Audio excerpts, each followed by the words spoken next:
جب کسی ملک میں داخل ہونے کے لیے امیگریشن کاؤنٹر پر جاتے ہیں تو ہم نے دیکھا کہ جو وہاں کے مقامی لوگ ہوتے ہیں، نیشنل لوگ ہوتے ہیں، ان کے لیے ایک الگ کاؤنٹر ہوتا ہے، لکھا ہوتا ہے کہ جو اس ملک کے باشندے ہیں وہ یہاں سے گزرے.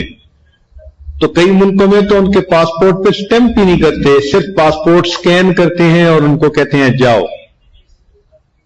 تو جتنی دیر میں عام کاؤنٹر سے 4-5 آدمی ریلیز ہوتے ہیں وہ 100-200 بندے وہاں سے چلے جاتے ہیں.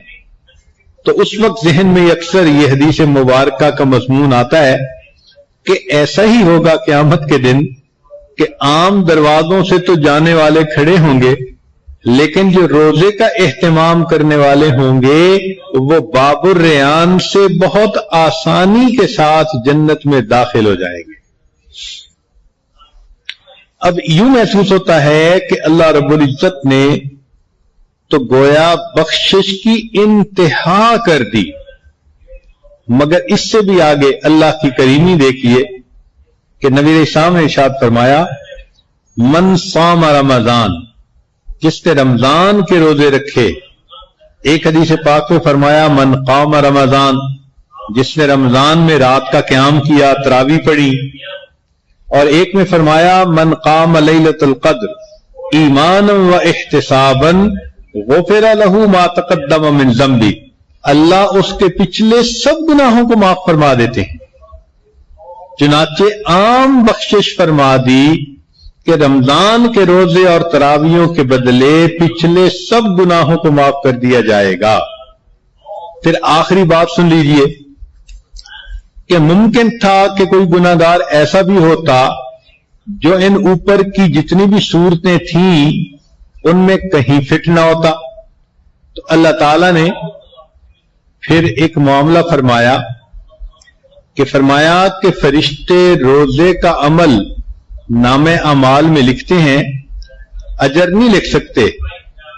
فرمایا الصوم لی وانا اجزی بہ، روزہ میرے لیے اور اس کا اجر بھی میرے ذمے. اب جب اجر ہی اللہ نے دینا ہے تو سبحان اللہ وہ کتنا زیادہ ہوگا. اس لیے کہ ہر بندہ اپنے مقام کے مناسب دیتا ہے. فرض کرو کوئی سائل اگر مجھ سے مانگے تو ہو سکتا ہے کہ یہ عاجز اس کو 10 روپے دے دے، امیر بندے سے مانگے وہ 100 روپیہ دے دے، وزیر سے مانگے وہ ہزاروں دے دے، اور اگر سعودی عرب کے بادشاہ سے مانگے تو وہ تو لاکھوں میں دے گا. اس کو تو ہزاروں میں دیتے ہوئے بھی حیا آئے گی. تو جب دنیا کے بادشاہ اپنے مقام کے مطابق دیتے ہیں تو جب اللہ رب العزت نے دینا ہوگا تو وہ کتنا عطا فرمائیں گے. کہتے ہیں کہ حاتم طائی کے پاس ایک سائل آیا اور اس نے 5 دینار مانگے. تو حاتم طائی نے اپنے سیکٹری سے کہا کہ اس کو 500 دینار دے دو. اس نے کہا جی مانگے تو 5 ہیں.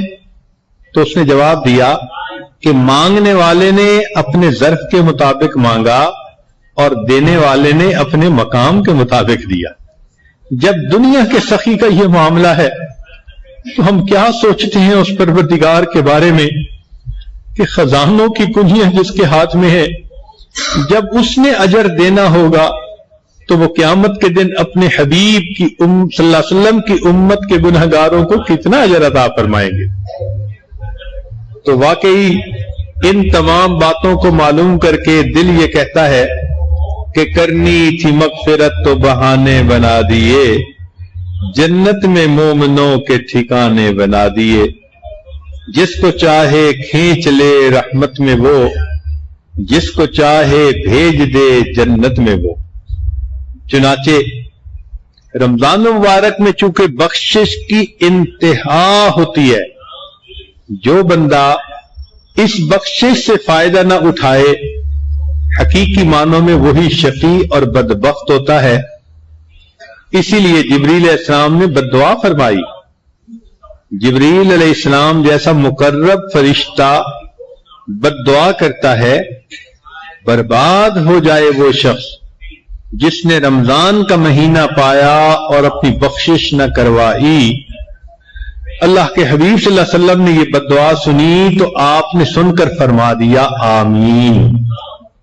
اب ایک تو جبریل علیہ السلام کی بد دعا ہی کافی، پھر اوپر سے نبی علیہ السلام نے آمین کی مہر بھی لگا دی، تو پھر اس کی قبولیت میں کون شک کر سکتا ہے؟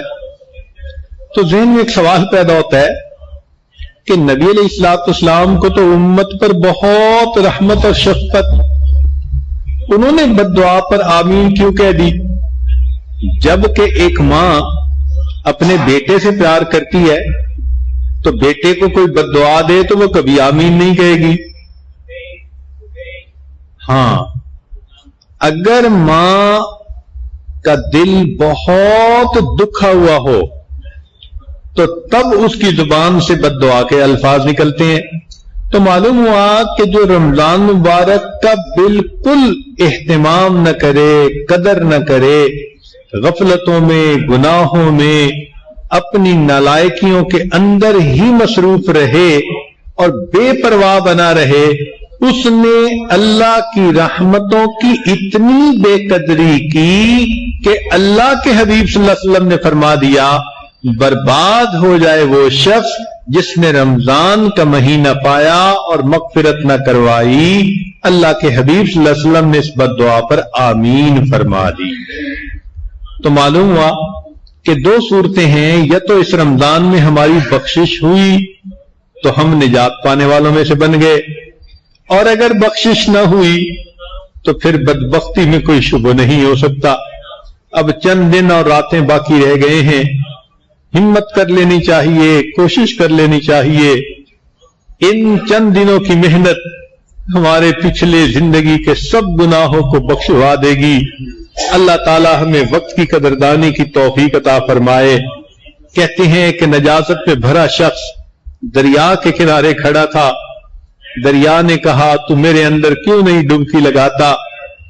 تو کہنے لگا کہ میں ناپاک ہوں، تیرے اندر آؤں گا تو تیرے پانی کو بھی ناپاک کر دوں گا.